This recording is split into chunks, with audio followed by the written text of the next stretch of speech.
Mateus capítulo 21, a partir do versículo 18.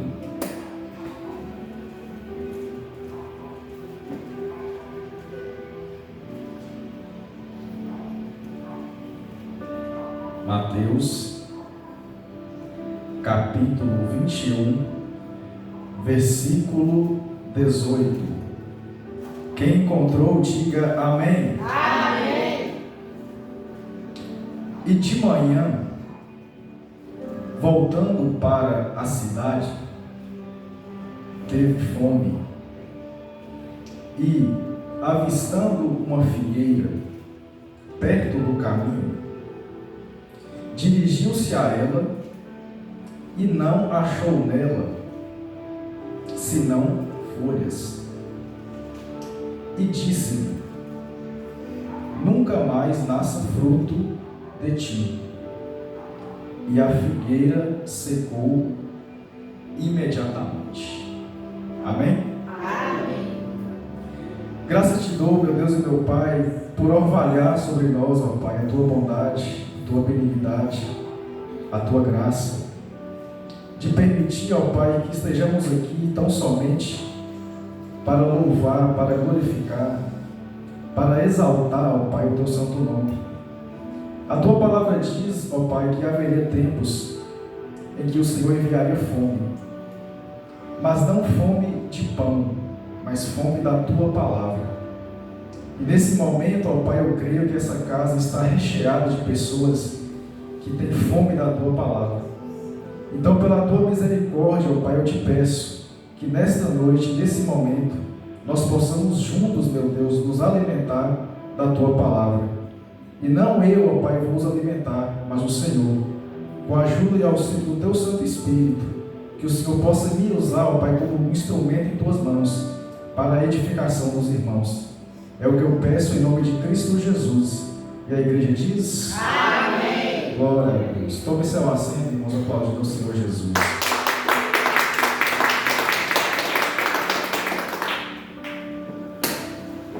Irmãos, estima-se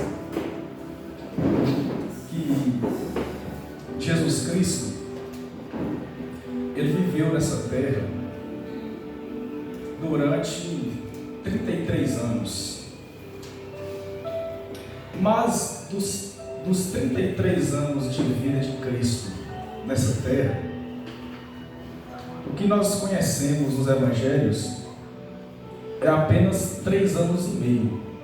Então ele viveu 33 anos, mas o que está documentado são feitos de Cristo apenas de 3 anos e meio do seu ministério. Então, quando alguém fala assim, Jesus, o ministério de Jesus na terra durou 3 anos e meio, o que significa isso? Significa que foi o período em que o nosso Senhor Jesus Cristo, ele pregou de maneira pública. Então, o ministério de Jesus foi um ministério repleto de milagres, de sinais, foi um ministério repleto de prodígios, de maravilhas. Jesus, durante todo o seu ministério, ele deu vários sinais que ele era o Cristo. Ele transformou água em vinho lá em Caná. Jesus, ele multiplicou pães e peixes. Jesus, ele fez cego enxergar. Jesus fez paralítico andar. Jesus andou sobre as águas. E tudo isso, irmãos, foi muito importante. Tudo isso foi muito bonito. Mas Jesus, em sua missão, ele precisava ir para um lugar chamado Jerusalém. Jesus passou todo o seu ministério cerca de 3 anos na Galileia. Mas Jesus sabia que o destino dele era a cidade de Jerusalém. E ele precisava ir para lá. Muitos não sabiam, mas Jesus sabia o que esperava ele lá. Então, sabendo da missão que ele tinha que cumprir, Jesus, ele sai da Galileia, onde ele passou a maior parte do seu ministério, e ele se encaminha em direção a Jerusalém, que era conhecida como a Cidade Santa. E a entrada, irmãos, de Jesus em Jerusalém foi uma entrada triunfal. A Bíblia descreve que Jesus chega dentro dessa cidade santa, a Jerusalém, montado em um jumento, acompanhado por uma multidão de pessoas. E quando Jesus adentrava a cidade, a multidão de pessoas que o acompanhavam começavam a estender as suas vestes, colocavam as suas vestes no caminho onde Jesus passava com o jumento. Algumas pessoas cortavam ramos de árvores e começavam a jogar no caminho onde Jesus passava. Então Jesus, quando estava dentro da cidade andando no jumento, as pessoas começavam a gritar: bendito é aquele que vem em nome do Senhor, hosanna ao filho de Davi. Porque eles viam Jesus como o grande Messias que estava ali para tomar o reino de Jerusalém e sentar no trono e tomar o poder. Só que essa entrada triunfal de Jesus em Jerusalém, barulhenta, que movimentava as multidões, fez com que os habitantes daquela cidade ficassem alvoroçados e perguntavam: quem é esse que está chegando aí? E as pessoas que acompanhavam aquela multidão, eles respondiam, eles diziam: esse é Jesus, é o profeta da Galileia. Só que quando Jesus chegava ali, com esse triunfo todo, com esse barulho todo por parte daquelas pessoas, as pessoas não faziam ideia, irmãos, do que estava acontecendo. Elas não tinham ideia da missão profética que Jesus iria cumprir. Jesus, ele não estava ali para corresponder à expectativa do que eles estavam esperando que ele iria fazer.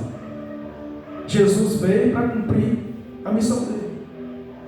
Tanto que, quando Jesus chega em Jerusalém, faltava apenas uma semana para ele morrer. Faziam festa, estardalhaços, estrondosos, falando que esse é o Messias, esse é o Jesus.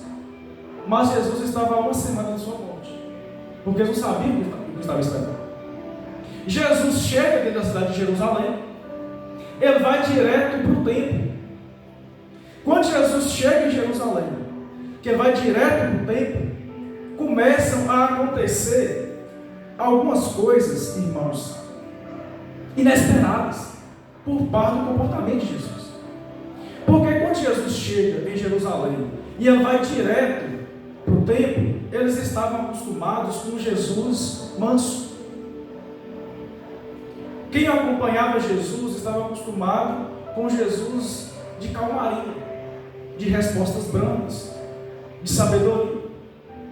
Jesus, ele chega no templo, irmãos, e ele tem um comportamento que eu diria irreconhecível. Jesus, ele chega no templo e começa a derrubar as mesas.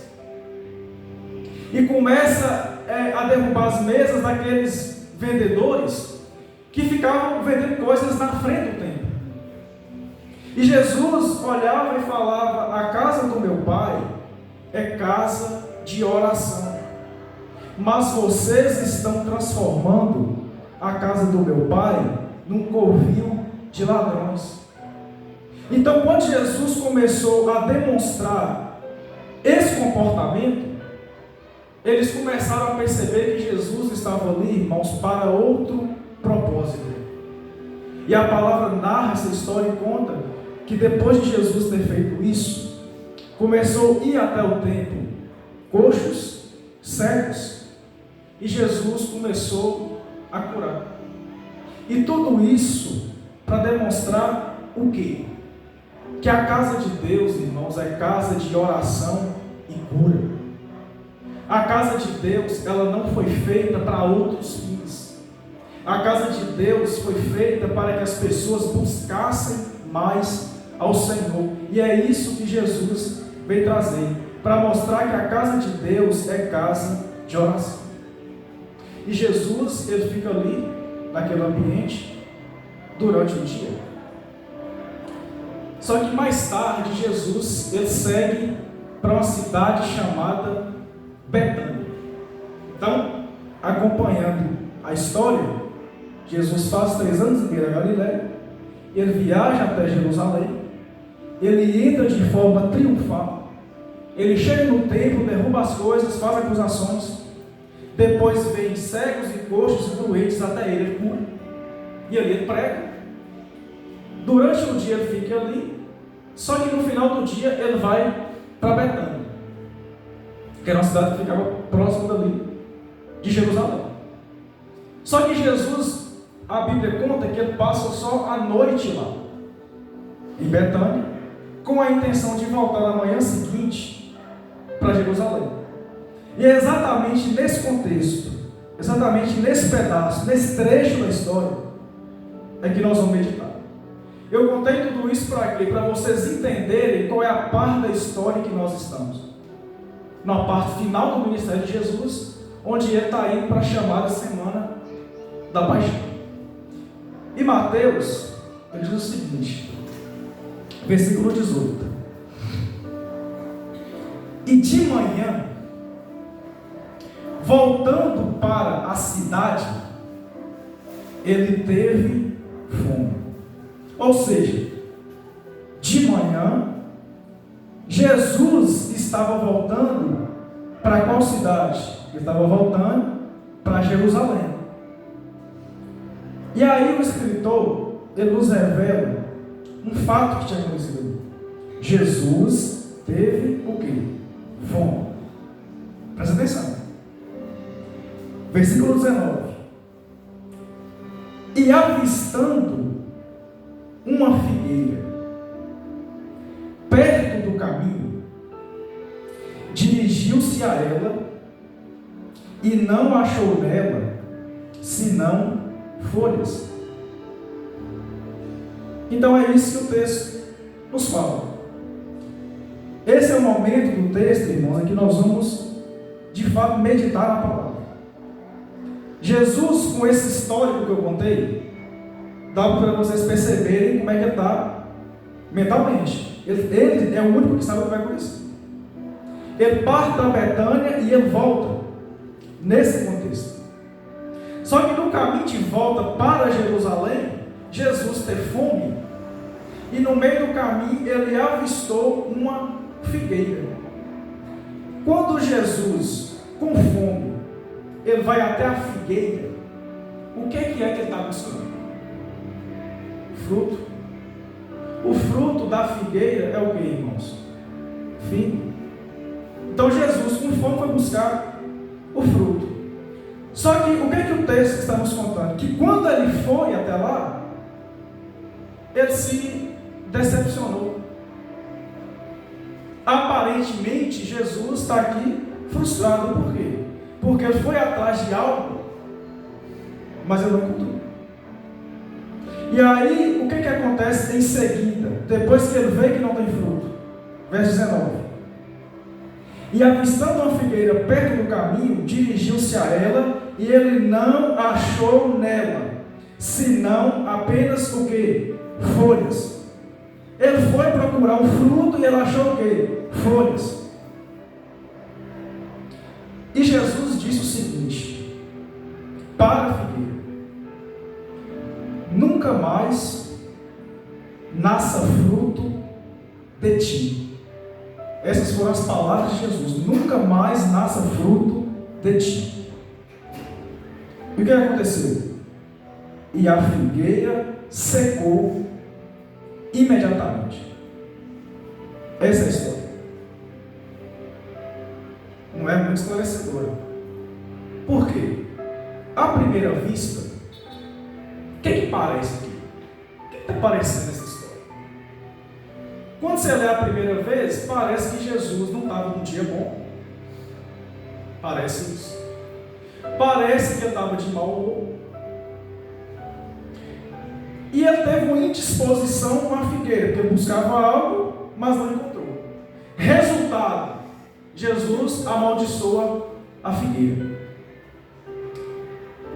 Parece ser uma punição desproporcionada. Só o fato dela não ter fruto é suficiente para amaldiçoar? Será que não foi uma atitude desmedida da parte do Senhor Jesus? Porque essa atitude, irmão, se você analisar só no primeiro momento, parece uma atitude de destempero. Parece uma atitude de desequilíbrio. E essa seria a verdade, irmão, se não fosse Jesus. Se fosse qualquer ser humano, falava que seria uma situação apenas de desequilíbrio e descontrole. Mas o texto está falando que quem fez isso foi Jesus. E nós sabemos que Jesus não é assim. Jesus não é desequilibrado. Jesus não é destemperado. Muito pelo contrário, Jesus é justo. O que torna a questão ainda mais difícil. E por quê? Se não foi por esse motivo que Jesus amaldiçoou a figueira, então por que é que ele fez isso? Se não foi por questões emocionais, se não foi por questões humanas, meramente falando, se o fato do humor de Jesus não ter influenciado, porque não é influenciado por essas coisas, o que levou Jesus a amaldiçoar a figueira? É simples, irmãos. Jesus, ele queria nos pregar uma mensagem aqui. Fica nítido que Jesus queria nos dar, irmãos, uma lição, porque estava acompanhado dos seus discípulos. Essa mensagem, irmãos, eu não sei se todos vocês conseguiram captar. Essa mensagem, ela está falando sobre aparência. Eu não sei vocês, mas eu não acho que Jesus iria se dirigir à figueira se ela não aparentasse que tinha fruto. Se de longe ele visse que não tem, eu nem ia lá. Se houve a necessidade de chegar mais perto, é porque pelo menos ela parecia que ia ter alguma coisa. Essa mensagem, ela é sobre aparência. Ela é sobre parecer ser, mas não é. Ela é sobre parecer que tem, mas não tem. Ela é sobre aparências enganosas. E ela é sobre o comportamento de Jesus frente a essa situação. Parece uma história bobinha. Parece uma história que não faz muito sentido. Mas quando você começa a caminhar dentro do texto, quando você começa a analisar a maneira como os elementos da frase são colocados, você percebe que Jesus está falando de coisas que parecem ter, mas não tem, que parecem ser, mas não é. A figueira, ela parecia ter fruto, mas não tinha. E Jesus estava a caminho de que lugar? Jerusalém, que parecia ser santo, mas também não era. Então, tal como a figueira, que tinha folhas, tinha aparência de que tinha algo, mas não tinha figo, o lugar que ele estava indo também era assim. O lugar que ele estava indo tinha aparência de santidade, tinha leis, tinha sinagoga, tinha fariseus, tinha tudo. Sabe o que não tinha? Fruto. Então, de maneira análoga à figueira, Jesus compara Jerusalém à figueira. E a maneira como ele procede com a figueira está sinalizando o quê? A maneira como ele vai se comportar com Jerusalém. Mas talvez você olhe, mas eu não tenho nada a ver com figueira. Eu não tenho nada a ver com figueira. Eu não tenho nada a ver com Jerusalém. Eu não sou israelita. Eu não sou judeu. Então essa história não tem nada a ver comigo. Mas da mesma forma, irmãos, a lógica de Jesus, ela recai sobre as pessoas hoje. Tal como Jesus se refere à figueira, de maneira simbólica ele está se referindo a Jerusalém. Mas o texto está escrito no Novo Testamento, então se é Novo Testamento, está falando diretamente com quem? Com a igreja. Está falando diretamente conosco. O que demonstra que Jesus, ele reprova o que? A aparência enganosa.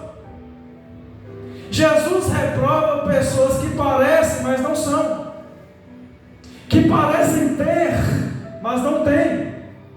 Que têm a aparência, mas não têm essência. Que até parece, mas também não tem conteúdo.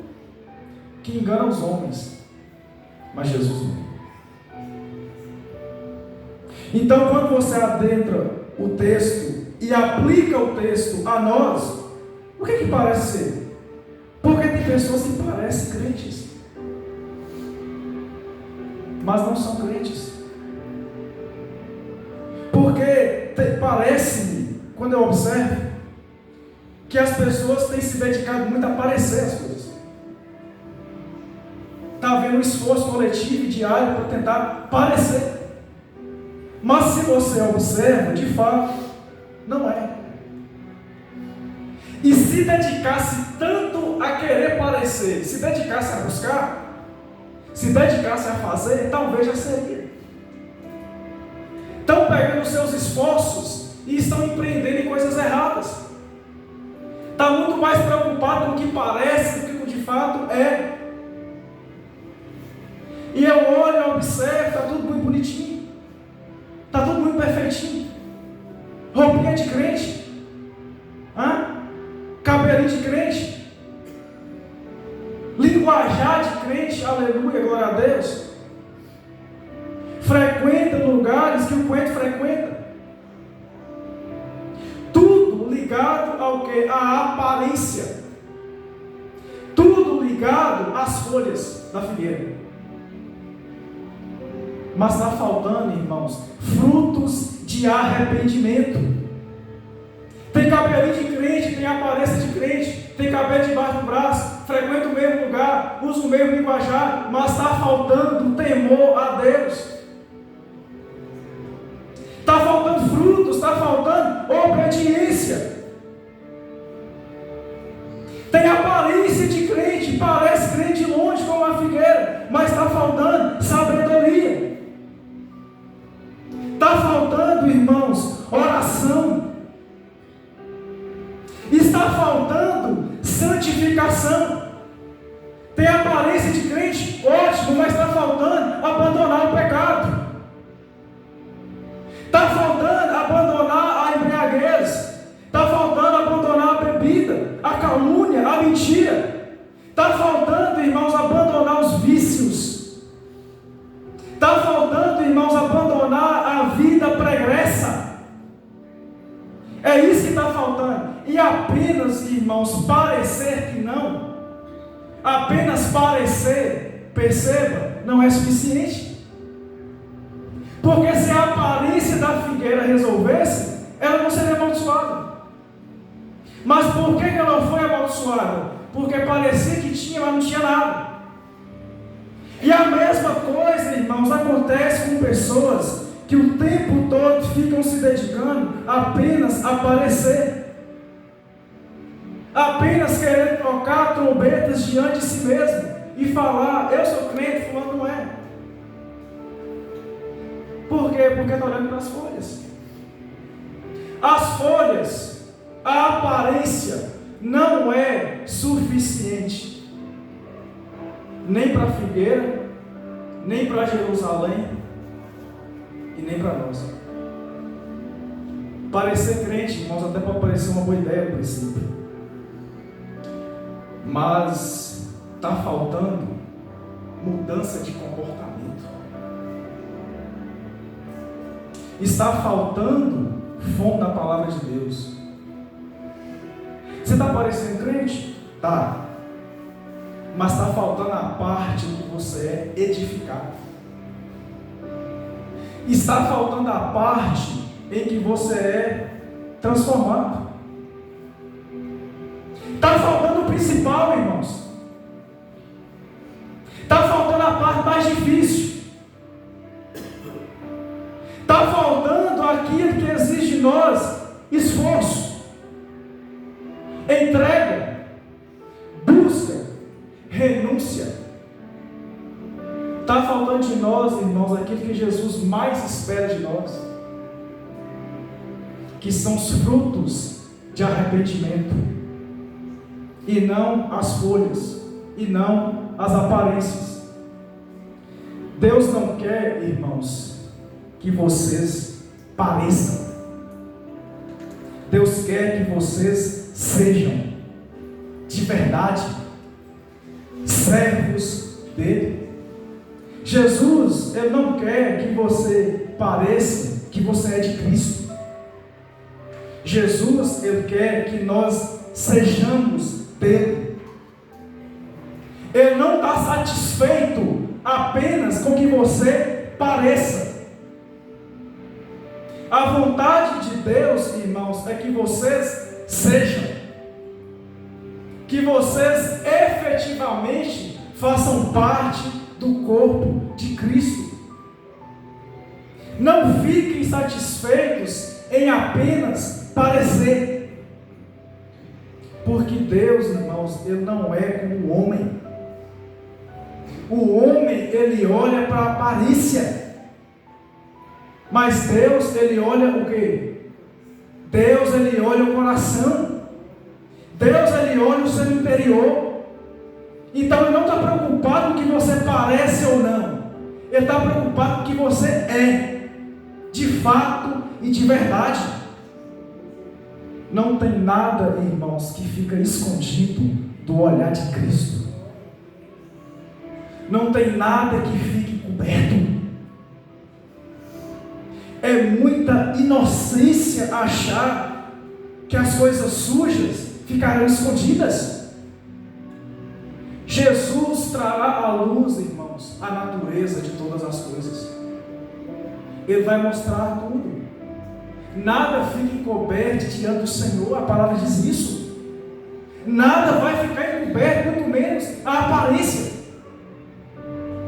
Então, quando eu leio esse texto, irmãos, vocês notaram que é um texto de confronto. É um texto que me confronta.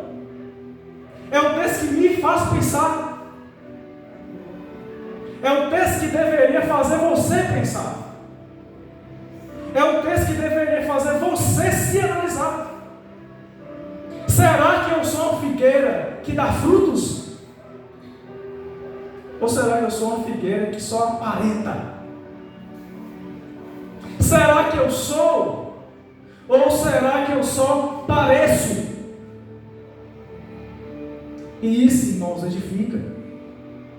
Isso faz com que nós olhemos para as nossas próprias falhas. Onde é que eu posso me consertar com o Senhor? Por qual caminho eu devo seguir para me melhorar o meu relacionamento com o Senhor? Fez eu refletir sobre mim. Será que eu posso doar mais, Senhor? Será que eu posso fazer mais? E a resposta, irmãos, é sempre.